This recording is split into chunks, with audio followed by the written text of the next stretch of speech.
Growing Iowa Leaders came out of the revival, and after the wonderful year that we had of revival 2017, I came back to work, and I had 3 years of visitation Sundays all mapped out for my next 2 rounds of visitation.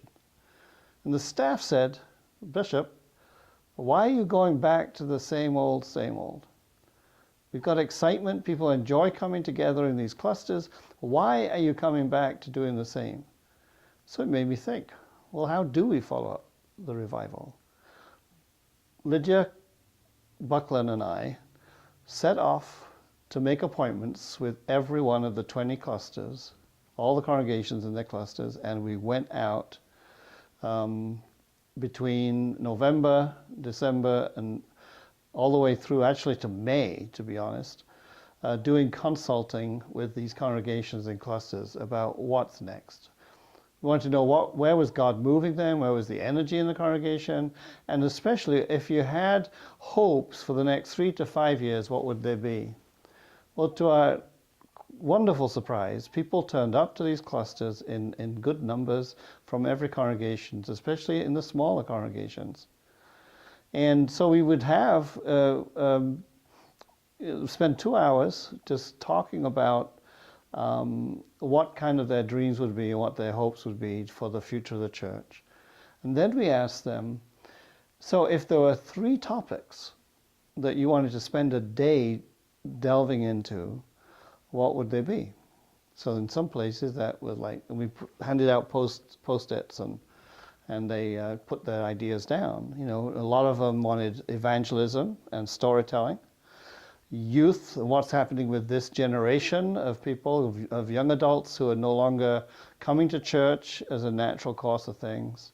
Some wanted to know about older adults and how we could have faith in our latter years. Stewardship, music and worship, how to have new kind of things. Dealing with our neighborhood, being a neighborhood church. And one group said, well, how could we find the kind of energy that they have at a place like, you know, St. Gregory of Nyssa in San Francisco? That was Newton and Marshalltown and Grinnell. So our job after that, Lydia and I, was to think, now who could come on a Saturday morning or Saturday into Iowa and present and guide people in these areas that they've identified? Who across the whole church, not who in Iowa, not who in the diocese, but who across the whole church. And then we went boldly and began to call these people up and see who would come. It was incredible that with the tight timing that we had, we got so many wonderful speakers to come and be part of our life in Iowa during Growing Iowa Leaders. But what happens then, you know, after the day? I mean, it's one thing to have a wonderful speaker or several speakers come and talk to you, but where do you take it from there? And on one level, I want to say that my hope is that people will discover that God is talking to them in the course of that day. And that's a conversation that keeps going. And confidence gets built up, and a confidence that itself also keeps growing.